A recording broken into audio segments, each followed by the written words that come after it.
Assalamualaikum warahmatullahi wabarakatuh. Kami dari kelompok 2 yang beranggotakan M. Taufik Abdul Wahab sebagai penyaji materi penyusutan sebuah metode alokasi biaya dan seterusnya. Rismaya Anissa Yasin sebagai penyaji materi metode saldo dan seterusnya. Putri Nurrohma sebagai penyaji materi penurunan nilai dan seterusnya.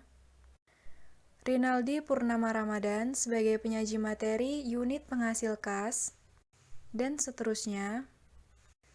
Sarita Aldita Putri sebagai penyaji materi penghapusan nilai atas biaya perolehan sumber daya mineral dan seterusnya. Emi Triasi sebagai penyaji materi dividen likuidasi dan seterusnya. Dan saya sendiri, Listianingsih sebagai penyaji materi isu revaluasi dan seterusnya. Di sini kami akan menjelaskan tentang penyusutan, penurunan, dan depresi. Assalamualaikum warahmatullahi wabarakatuh. Sebelumnya izinkan saya memperkenalkan diri. Nama saya M. Taufik Amal. Di sini saya akan membahas materi tentang penyusutan, penurunan nilai, dan depresi. Yang pertama, penyusutan sebuah metode alokasi biaya. Penyusutan merupakan transaksi pembelian untuk mengalokasikan biaya. Penyusutan adalah proses akuntansi untuk mengalokasikan biaya perolehan aset terwujud kepada beban secara sistematis dan rasional pada periode-periode di mana perusahaan mengharapkan manfaat dari pengguna aset. Di sini saya akan memberikan contoh. Sebagian besar orang pernah melakukan transaksi pembelian atau tukar tambah atas mobil. Dalam kasus tukar tambah, dealer dan pembeli mobil biasanya membahas beberapa nilai pertukaran mobil lama tersebut. Mereka juga mungkin akan membahas beberapa nilai tukar tambah mobil baru beberapa tahun depan. Dalam kedua kasus di atas yang saya jelaskan tadi, penurunan nilai dianggap sebagai contoh penyusutan tadi. Selanjutnya, faktor-faktor yang terlibat dalam proses penyusutan.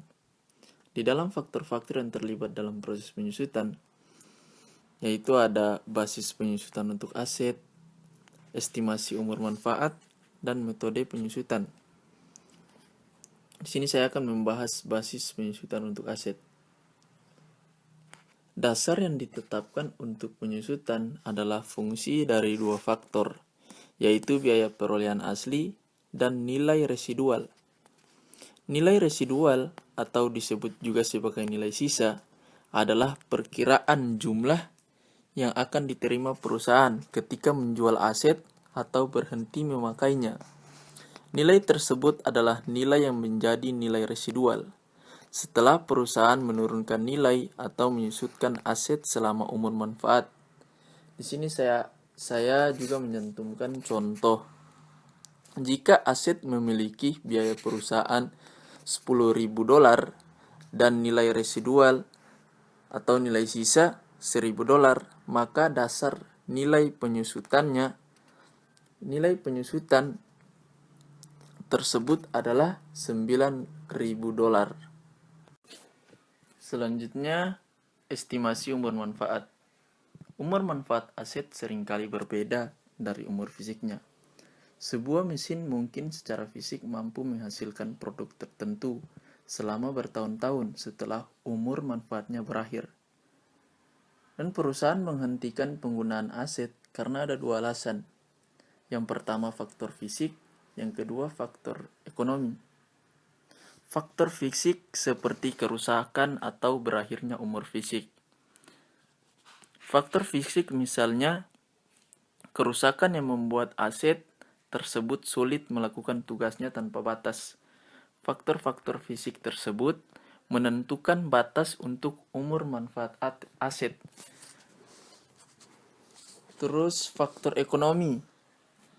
Kita dapat mengklarifikasikan faktor-faktor ekonomi atau fungsional menjadi 3 kategori. Yang pertama, ketidakcukupan.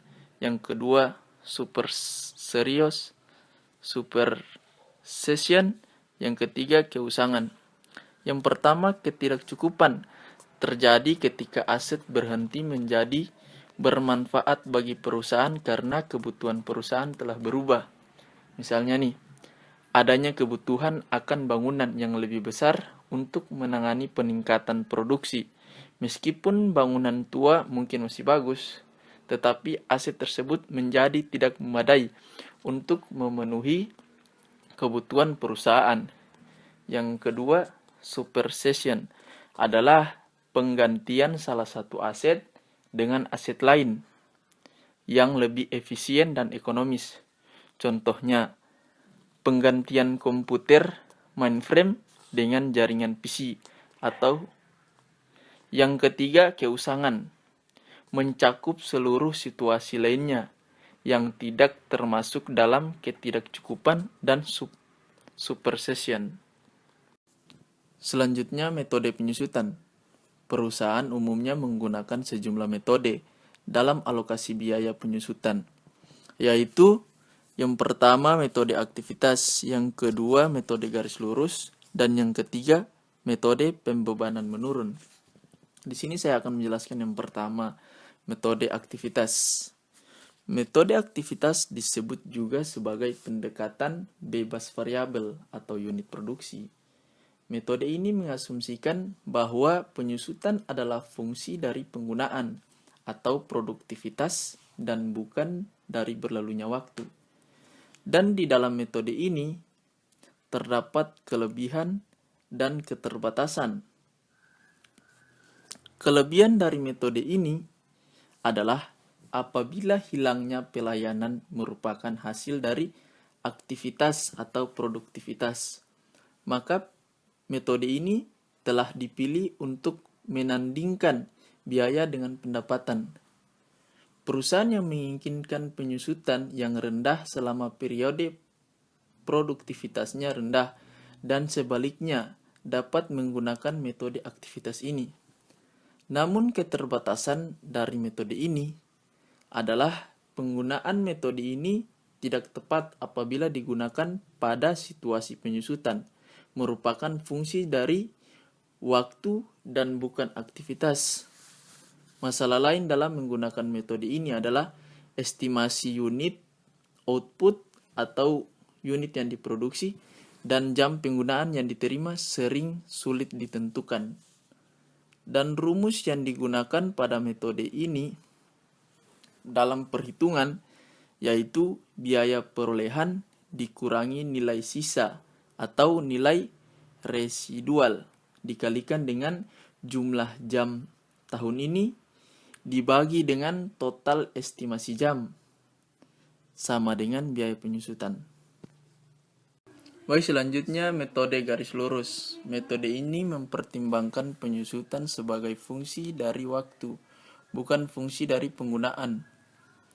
Dan keterbatasan dari metode ini adalah didasarkan atas dua asumsi yang tidak realistis. Rumus yang digunakan pada metode ini adalah biaya perolehan dikurangi nilai sisa dibagi dengan estimasi umur manfaat sama dengan beban penyusutan. Kita masuk ke soal. Di sini biaya perolehan sama dengan $500. Nilai sisa $50.000 dibagi estimasi umur manfaat 5 sama dengan $90.000. Langsung kita masuk saja di tabel penyelesaian. Di sini ada tahun, beban penyusutan, saldo aset yang belum disusutkan atau nilai buku, laba setelah beban penyusutan, dan tingkat imbal hasil atau laba dibagi dengan aset. Di sini tahun 0 nilai buku sebesar $500.000 dikurangi dengan beban penyusutan tahun pertama jadi nilai buku sama dengan $410.000. untuk tahun pertama, dan laba setelah beban penyusutan 100.000, tingkat imbalan hasil sebesar 24,4%, dan seterusnya. Seperti itu sampai tahun kelima. Selanjutnya, metode pembebanan menurun. Metode ini menyediakan biaya penyusutan yang lebih tinggi pada tahun-tahun awal dan beban yang lebih rendah pada periode mendatang. Karena metode ini memperbolehkan pembebanan yang lebih tinggi pada tahun-tahun awal dibandingkan dengan metode-metode lainnya. Metode ini dibagi menjadi dua, yaitu metode jumlah angka tahun dan metode saldo menurun ganda. Di sini saya akan coba menjelaskan contoh soal. Di tabel penyelesaian sini ada tahun, dasar penyusutan, sisa umur dalam tahun, fraksi penyusutan, beban penyusutan, nilai buku akhir tahun. Di tahun pertama, dasar penyusutannya $450.000. Sisa umur dalam tahun, ini kan tahun pertama, jadi sisa dalam tahun sini 5 tahun, karena sini tahun pertama. Fraksi penyusutan 5 tahun per 15. 15-nya dapat dari mana? Itu 5 ditambah 4 ditambah 3 ditambah 2 ditambah 1. Jadi hasilnya 15. Beban penyusutan $150.000, yaitu dapat dari dasar penyusutan dikali dengan 5 dibagi dengan 15. Hasilnya beban penyusutan $150.000. Terus nilai buku akhir tahun didapat dari dasar penyusutan dikurangi dengan beban penyusutan. Di tahun kedua sampai tahun kelima seterusnya seperti kayak yang tadi saya jelaskan.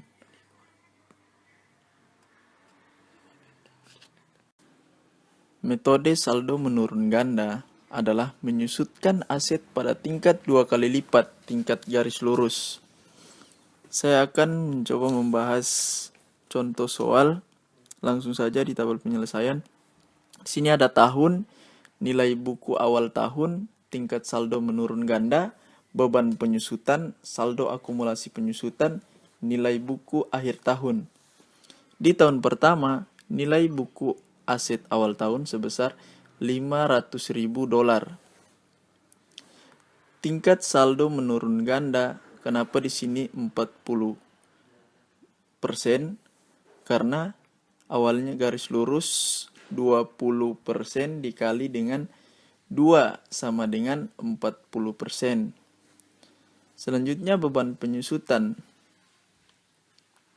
yaitu nilai buku aset awal tahun dikalikan dengan tingkat saldo menurun ganda, hasil dari beban penyusutan, yaitu $200.000. Selanjutnya saldo akumulasi penyusutan, karena ini baru di tahun pertama, beban penyusutan digeser ke saldo akumulasi penyusutan. Selanjutnya nilai buku akhir tahun. Nilai buku akhir tahun, kenapa di sini $300.000? Karena nilai buku aset awal tahun dikurangi dengan beban penyusutan, hasilnya nilai buku akhir tahun. Terus nilai buku aset awal tahun, kenapa di sini $300.000? Karena diambil dari nilai buku akhir tahun. Dipindahkan lagi sini di tahun kedua.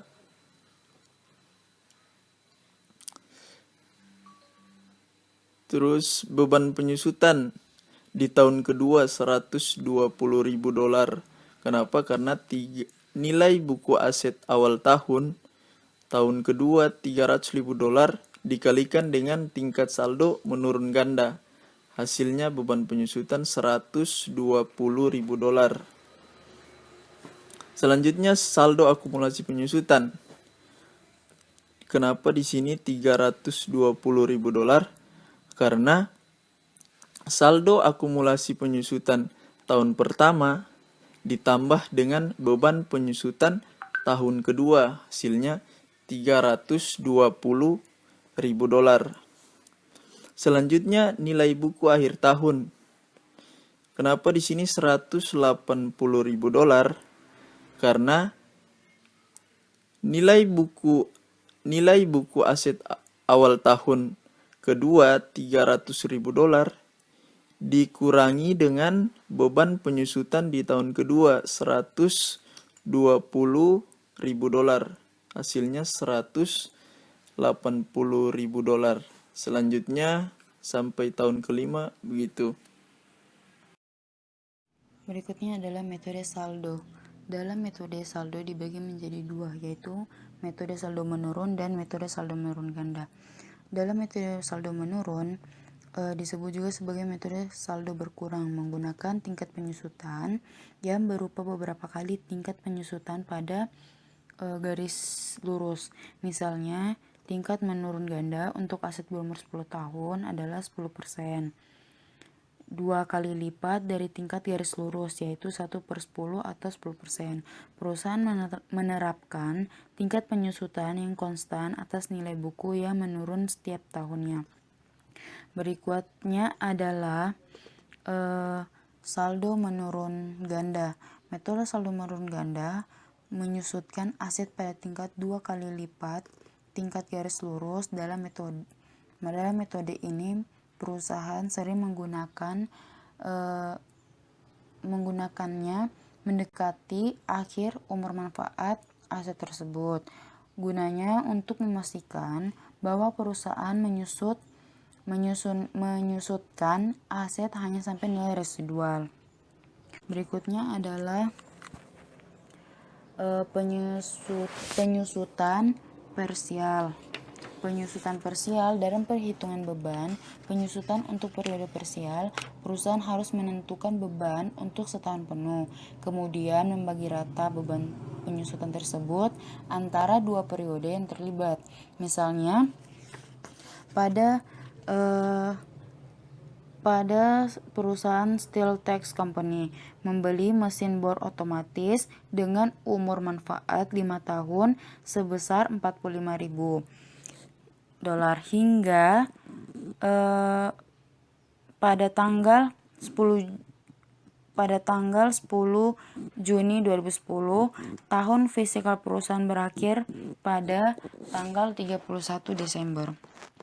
Oleh karena itu, Steel Tax mengenakan beban penyusutan hanya untuk 2/3 bulan selama satu tahun bersangkutan. Total penyusutan selama setahun penuh adalah 9.000. Jadi penyusutan untuk tahun parsial pertama yaitu beban penyusutannya dibagi dengan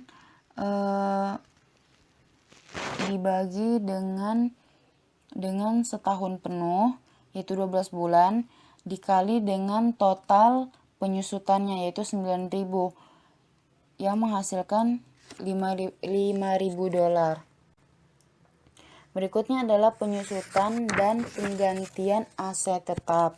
Penyusutan sesungguhnya mirip dengan beban-beban yang lainnya, yaitu sama-sama mengurangi laba neto. Misalnya aset tetap 500.000 yang memiliki umur manfaat 5 tahun. Laporan posisi keuangan perusahaan pada awal periode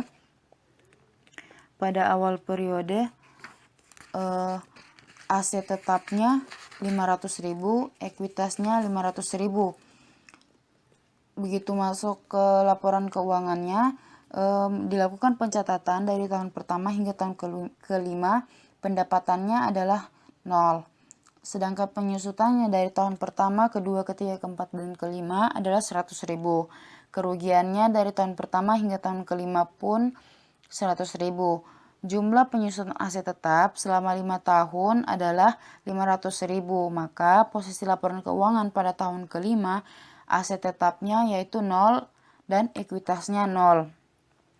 Ini menggambarkan bahwa penyusutan sama sekali tidak menyisihkan dana untuk penggantian aset. Dana untuk penggantian aset berasal dari pendapatan yang dihasilkan melalui penggunaan aset. Tanpa pendapatan, laba menjadi tidak terwujud dan tidak akan menghasilkan arus kas masuk. Berikutnya adalah revisi tingkat penyusutan. Perusahaan perlu merevisi tingkat penyusutan tersebut selama umur aset. Kerusakan fisik yang tidak terduga atau keusangan yang tidak diperkirakan sebelumnya dapat menurunkan estimasi umur manfaat aset tersebut. Misalnya pada perusahaan Nestle membeli mesin seharga biaya perolehan asli sebesar 90.000. Perusahaan mengestimasi umur mesin selama 20 tahun tanpa nilai residual. Namun selama tahun ke-11, Nestle memperkirakan bahwa ia akan menggunakan mesin tersebut 20 tahun lebih lama. Oleh karena itu, total umur mesin tersebut diperpanjang menjadi 30 tahun dan bukan 20 tahun. Penyusutan telah dicatat dengan metode garis lurus pada tingkat 1 hingga 20 dari 9 per 20 dari 90.000 atau 4.500 per tahun. Dengan dasar umur 30 tahun, Nestle harus mencatat penyusutan sebesar 1 per 30 dari 90.000 atau 3.000 per tahun. Oleh karena itu, Nestle telah mencatat penyusutan terlalu besar dan mencatat laba neto terlalu kecil, masing-masing sebesar 1.500 pada 10 tahun terakhir atau total jumlah 15.000. Nah, contoh ilustrasinya itu ada di buku halaman 707 di ilustrasi 11.13. Di situ dicatat penyusutan yang dibebankan per buku 1 per 20 dikali 90.000 itu per tahunnya 4.500. Sedangkan untuk 10 tahunnya adalah 45.000. Terus penyusutan berdasarkan umur 30 tahun 1 per 30 dikali dengan 90.000 yaitu biaya perolehannya. Per tahunnya mendapatkan 3.000, sedangkan untuk per 10 tahunnya dia mendapatkan 30.000. Kelebihan penyusutan yang dibebankan per tahunnya yaitu 1.500, sedangkan untuk 10 tahunnya 15.000. Selanjutnya, mengakui penurunan nilai.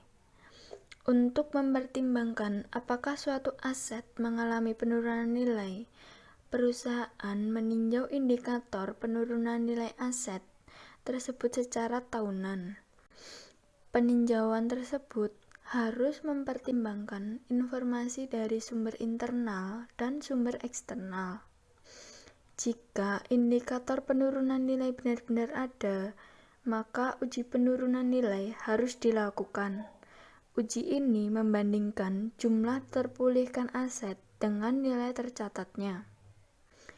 Di sini, jika perusahaan dapat lebih menentukan nilai pakai atau nilai wajar dikurangi biaya untuk menjual dan dapat menentukan bahwa tidak ada penurunan nilai, perusahaan tidak diwajibkan untuk menghitung nilai lainnya, karena perusahaan dapat dikatakan tidak ada penurunan nilai. Berikut ini adalah contoh penurunan nilai. Cruise Company melakukan uji penurunan nilai atas peralatannya. Jumlah tercatat peralatan cruise adalah $200.000. Nilai wajar dikurangi biaya untuk menjual adalah $180.000. Dan nilai pakai adalah $175.000. Cruise mengurangi rugi penurunan nilai sebagai selisih antara tercatat sebesar $200.000. dan yang lebih tinggi dari nilai wajar dikurangi biaya untuk menjual sebesar $180.000 atau nilai pakai sebesar $175.000. Dengan demikian, Cruz menggunakan nilai wajar dikurangi biaya untuk menjual untuk mencatat rugi penurunan nilai sebesar $20.000 atau $200.000 dikurangi $180.000. Kemudian, Cruz membuat jurnal untuk mencatat penurunan nilai sebagai berikut, yaitu kerugian atas penurunan nilai pada akumulasi penyusutan peralatan sebesar $20.000 di debit dan $20.000 di kredit. Selanjutnya yaitu pembalikan rugi penurunan nilai. Pemulihan rugi penurunan nilai dilaporkan dalam bagian pendapatan dan biaya lainnya. Aturan umum yang berkaitan dengan pembalikan dari penurunan nilai adalah sebagai berikut. Jumlah pemulihan kerugian dibatasi pada jumlah tercatat yang akan dihasilkan jika penurunan nilai tersebut tidak pernah terjadi. Selanjutnya, ilustrasi penurunan nilai. Berikut ini adalah contoh tambahan penurunan nilai yang saya ambil dari kasus kedua. Pada akhir 2010, firma company melakukan uji penurunan nilai atas mesin. Mesin memiliki jumlah tercatat sebesar $200.000. Mesin juga memiliki estimasi sisa umur manfaat 5 tahun. Oleh karena sifat unik mesin, ada sedikit informasi yang berhubungan dengan pasar yang menjadi dasar perhitungan jumlah terpulihkan berdasarkan nilai wajar, yang mengakibatkan firma menentukan bahwa jumlah terpulihkan mesin harus didasarkan pada nilai pakai. Untuk menentukan nilai pakai, firma membuat estimasi arus kas masa depan berdasarkan informasi internal perusahaan berdasarkan anggaran kas. Firma menggunakan tingkat diskonto sebesar 8%, yang seharusnya menjadi tingkat sebelum pajak untuk mengestimasi biaya pinjaman firma. Analisis firma menunjukkan bahwa arus kas masa depan adalah sebesar $40.000 setiap tahunnya selama 5 tahun dan akan menerima nilai residu sebesar $10.000 pada akhir tahun kelima, dengan mengasumsi bahwa semua arus kas terjadi pada akhir tahun. Yang pertama, perhitungan nilai pakai. Nilai sekarang dari 5 pembayaran tahunan sebesar $40.000 dikali 3,99271 sama dengan $159.708,40 ditambah nilai sekarang dari nilai residual sebesar $10.000 dikali 0,68058 sama dengan $6.805,80 yang menghasilkan nilai pakai terkait dengan mesin sebesar $166.514,20. Kemudian yang kedua, perhitungan rugi penurunan nilai berdasarkan nilai pakai. Perhitungan rugi penurunan nilai berdasarkan nilai pakai didapat dari jumlah tercatat mesin sebelum rugi penurunan nilai sebesar $200.000 dikurangi jumlah terpulihkan pada mesin sebesar $166.514,20 yang menghasilkan kerugian atas penurunan nilai sebesar $33.485,80. Oleh karena itu, perusahaan mencatat rugi penurunan nilai pada tanggal 31 Desember 2010 sebagai berikut. Kerugian atas penurunan nilai pada akumulasi penyusutan mesin sebesar 33.485,80 dolar.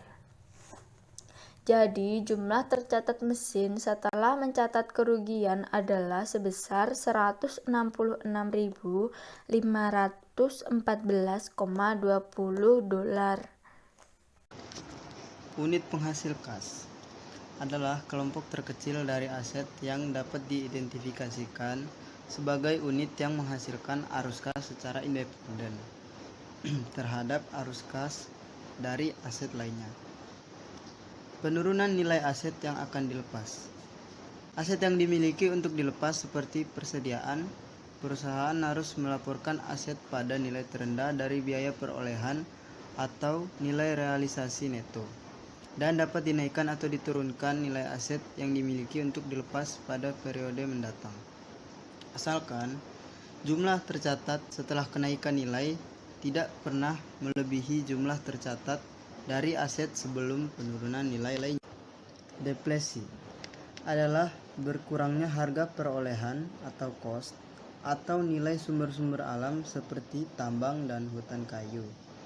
Menurunnya harga perolehan tersebut disebabkan oleh perubahan atau pengolahan sumber-sumber alam tersebut sehingga menjadi persediaan. Perhitungan dasar depresi ada 3, yaitu 1. Biaya praeksplorasi adalah biaya yang terjadi sebelum perusahaan memperoleh hak hukum untuk mengeksplorasi area spesifik. Yang kedua yaitu biaya eksplorasi dan evaluasi. Contoh beberapa jenis biaya eksplorasi dan evaluasi adalah sebagai berikut. Yang pertama, perolehan hak untuk mengeksplorasi. Yang kedua, studi topografi, geologi, geokimia, dan geofisika. Yang ketiga, pengeboran eksplorasi. Yang keempat, sampling. Yang kelima, aktivitas yang terkait dengan evaluasi, kelayakan teknis dan viabilitas komersial atau penggalian sumber daya mineral. Sedangkan biaya perhitungan yang ketiga adalah biaya pengembangan. Setelah kelayakan teknis dan viabilitas komersial produksi ditunjukkan, aset E dan E reklasifikasi sebagai biaya pengembangan.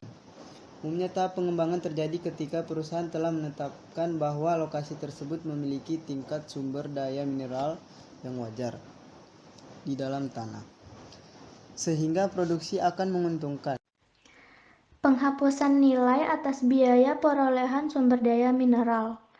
Biasanya perusahaan menghitung depresi, sering disebut depresi biaya atau cost depletion berdasarkan metode unit produksi. Depresi adalah fungsi dari jumlah unit yang diekstraksi selama periode berjalan. Dalam pendekatan ini, total biaya perolehan sumber daya mineral dikurangi nilai residual dibagi dengan jumlah unit yang diperkirakan berada di lokasi deposit sumber daya mineral untuk mendapatkan biaya per unit produk. Untuk menghitung depresi biaya per unit tersebut kemudian dikalikan dengan jumlah unit yang diekstrasikan. Contohnya, perusahaan memperoleh hak pakai 1.000 hektar tanah di Afrika Selatan untuk menambang perak. Biaya sewanya adalah 50.000 dan biaya eksplorasi yang terkait pada properti sebesar 100.000. Biaya pengembangan tak berwujud yang timbul dalam pembukaan tambang 850.000. Maka, total biaya yang berkaitan dengan tambang sebelum perak pertama diekstrak adalah sebesar 1 juta. Perusahaan memperkirakan tambang akan menghasilkan sekitar 100.000 ons perak. Jadi jawabannya 1 juta dibagi 100.000 sama dengan 10 per ons. Jika perusahaan mengeksploitasi 25.000 ons pada tahun pertama, maka depresi untuk tahun ini adalah 25.000 ons dikali 10 sama dengan 250.000. Pencatatan depresinya yaitu perusahaan mendebit persediaan terhadap total depresi untuk tahun berjalan dan mengkredit akumulasi depresi untuk mengurangi jumlah tercatat sumber daya mineral. Dalam laporan posisi keuangan, perusahaan menyajikan biaya perolehan sumber daya mineral dan jumlah akumulasi depresi yang masuk, yaitu tambang perak pada biaya perolehan 1 juta dikurangi akumulasi depresi 250.000 sama dengan 750.000. Dalam laba rugi, beban yang terkait dengan persediaan yang dijual adalah bagian dari beban pokok penjualan. Selanjutnya yaitu memperkirakan cadangan yang dapat dipulihkan. Masalah ini sama dengan akuntansi untuk perubahan estimasi umur manfaat pabrik dan peralatan. Prosedurnya adalah merevisi tingkat depresi atas dasar prospektif dan membagi biaya yang tersisa dengan estimasi baru cadangan yang dapat dipulihkan. Selanjutnya, saya akan menjelaskan mengenai dividen likuidasi. Jika perusahaan tidak mengharapkan untuk membeli properti tambahan, mungkin secara bertahap mendistribusikan investasi modalnya kepada pemegang saham dengan membayar dividen likuidasi atau liquidation dividend, yang merupakan dividen yang nilainya lebih besar dari jumlah akumulasi laba neto. Masalah akuntansi yang paling utama adalah membedakan antara dividen yang merupakan imbal hasil modal dan yang tidak merupakan imbal hasil modal. Oleh karenanya, dividen merupakan imbal hasil dari kontribusi awal investor. Maka, perusahaan yang membayar dividen likuidasi harus mendebit premi saham biasa sejumlah bagian yang terkait dengan investasi awal dan bukan mendebit saldo laba. Ilustrasinya, pada akhir tahun, Calahan Mining memiliki saldo laba sebesar 1.600.000 pounds, akumulasi depresi pada properti mineral sebesar 2.100.000 pounds, dan premi saham sebesar 5.435.493 pounds. Dewan Direksi Calahan mengumumkan pembagian dividen sebesar 3 pounds per saham atas 1 juta lembar saham yang beredar. Perusahaan mencatat dividen tunai sebesar 3 juta pounds sebagai berikut. Saldo labanya sebesar 1.650.000. Agio saham biasa 1.350.000. Kasnya 3 juta. Calahan harus menginformasikan kepada pemegang saham bahwa dividen sebesar 3 pounds per saham mencerminkan imbal hasil atas investasi sebesar 1,65 pounds per saham atau 1.650 pounds dibagi 1 juta saham dan mencerminkan dividen likuidasi sebesar 1,35 pounds per saham atau 1.350 pounds dibagi 1 juta saham. Penyajian pada laporan keuangan. Perusahaan harus mengungkapkan item-item yang terkait dengan pengeluaran E dan E sebagai berikut. 1. Kebijakan akuntansi untuk biaya eksplorasi dan evaluasi, termasuk pengakuan aset E dan E. 2. Jumlah aset, liabilitas, pendapatan dan beban, dan arus kas operasi yang timbul dan eksplorasi dan evaluasi atas sumber daya mineral. Contohnya, kutipan laporan keuangan Tullow Oil PLC. Dalam laporan laba rugi, Biaya eksplorasi yang dihapuskan sebesar 226.701 pounds. Dalam laporan posisi keuangan, eksplorasi dan evaluasi aset tak berwujud 1.417.777 pounds. Dalam laporan arus kasnya, pembelian, eksplorasi, dan evaluasi aset tak berwujud sebesar 323.569 pounds. Kebijakan akuntansinya, eksplorasi, evaluasi, dan aset produksi. Grup mengadopsi metode akuntansi supaya sukses untuk biaya eksplorasi dan penilaian. Semua perolehan lisensi, eksplorasi, dan biaya evaluasi awalnya dikapitalisasi pada pusat biaya berdasarkan sumur, lapangan, atau daerah eksplorasi yang sesuai. Biaya administrasi yang dapat diatribusikan langsung dan utang bunga dikapitalisasi sepanjang yang berkaitan dengan aktivitas pengembangan dan spesifik. Biaya sebelum lisensi dibebankan pada periode dengan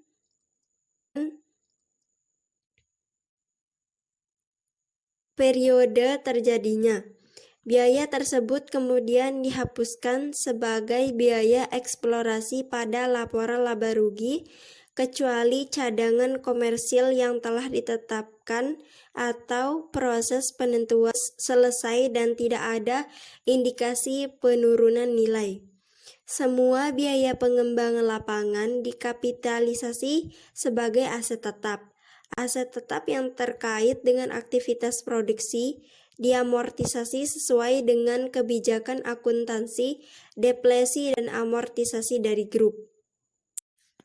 Selanjutnya, mengakui revaluasi.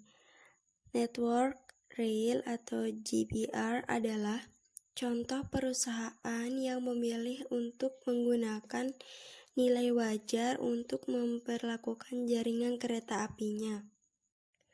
Penggunaan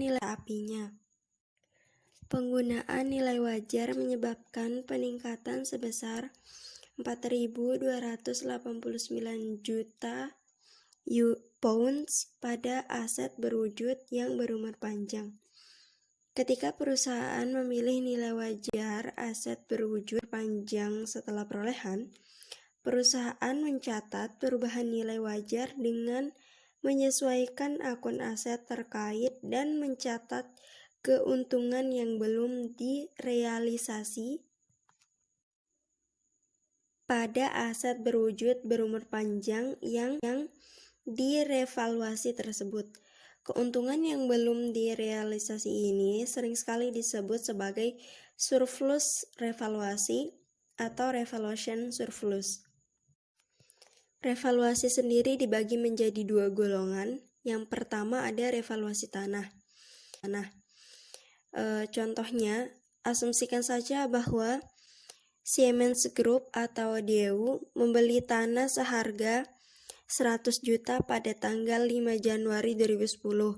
Perusahaan memilih untuk menggunakan akuntansi revaluasi atas tanah tersebut pada periode berikutnya. Pada tanggal 31 Desember 2010, nilai wajar tanah adalah 1.200.000.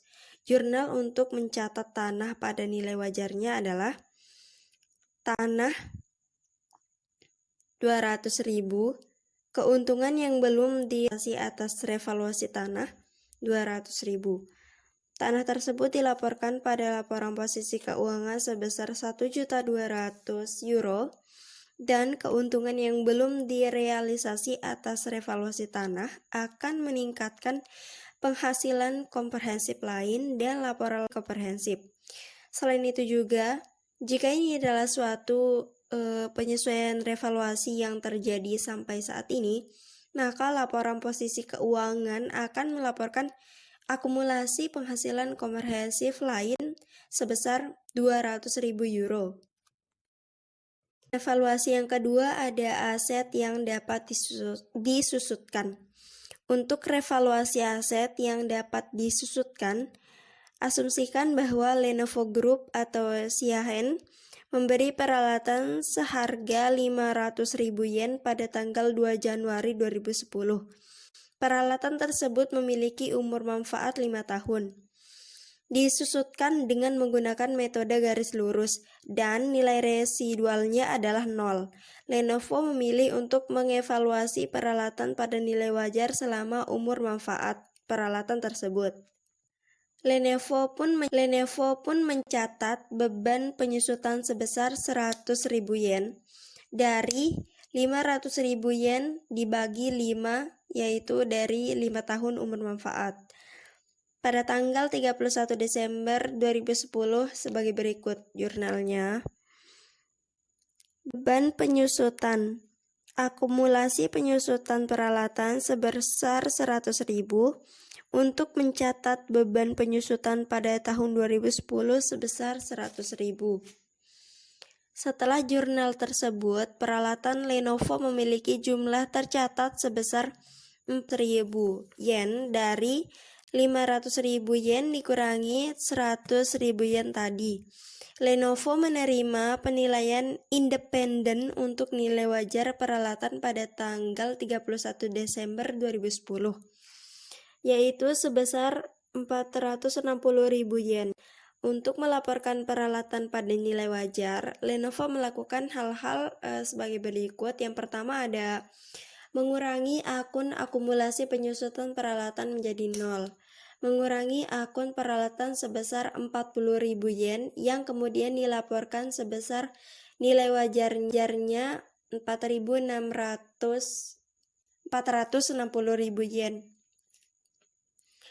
Yang ketiga, mencatat keuntungan yang belum direalisasi atas revaluasi peralatan untuk perbedaan antara nilai wajar dan jumlah tercatat peralatan atau 60.000 yen dari 460.000 yen dikurangi 400.000 yen.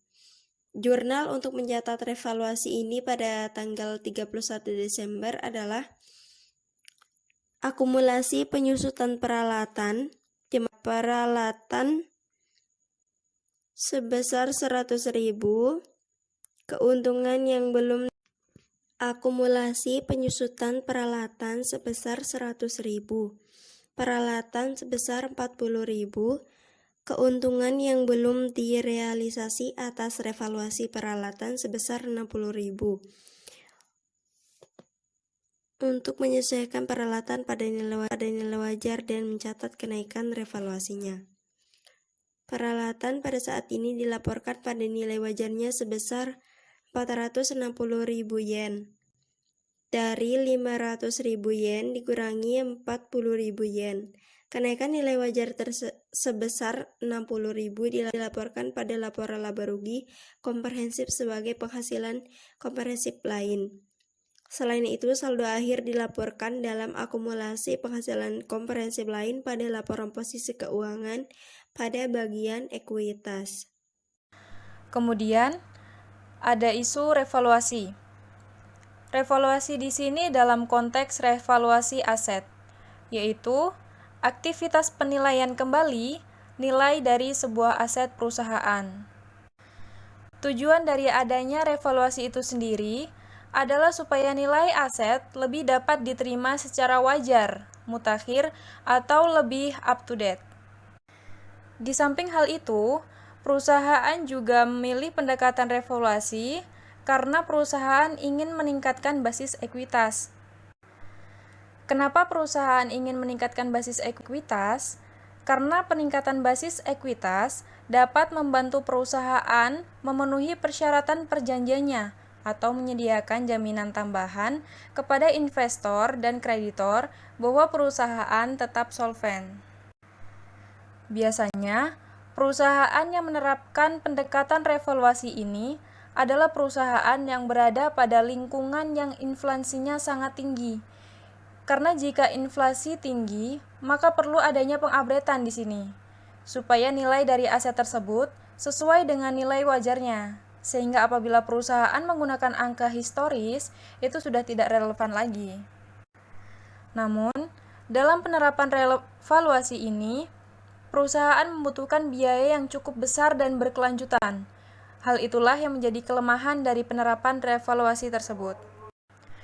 Lalu, ada penyajian dan analisis. Yang pertama, penyajian aset tetap dan sumber daya mineral. Liabilitas yang dijamin dengan aset tetap dan sumber daya mineral terhadap aset tersebut harus dilaporkan dalam bagian liabilitas. Perusahaan harus memisahkan antara aset yang saat ini tidak digunakan dalam kegiatan produksi dalam bisnis. Contohnya, tanah sebagai salah satu aset yang dimiliki oleh perusahaan yang menganggur sebagai investasi. Selanjutnya, ada penyajian aset tetap dan sumber daya mineral. Ketika menyusutkan aset, perusahaan mengkredit akun penilaian. Biasanya, akun tersebut disebut sebagai akumulasi penyusutan. Penggunaan akun akumulasi penyusutan memungkinkan pengguna laporan keuangan untuk melihat biaya perolehan asli dari aset terkait dan jumlah penyusutan yang dibebankan perusahaan pada tahun sebelumnya. Sedangkan, ketika melakukan depresi sumber daya mineral, sebagian besar perusahaan menggunakan akun depresi untuk mengkredit akun sumber daya mineral secara langsung. Selanjutnya, analisis aset tetap. Dalam analisis aset tetap, terdapat dua rasio yang digunakan untuk perhitungan. Yang pertama, ada rasio perputaran aset, dan yang kedua, ada rasio margin laba atas penjualan. Rasio perputaran aset digunakan untuk mengukur seberapa efisien perusahaan menggunakan asetnya untuk menghasilkan penjualan. Nah, rumusnya yaitu penjualan neto dibagi dengan rata-rata total aset periode berjalan, sama dengan perputaran aset.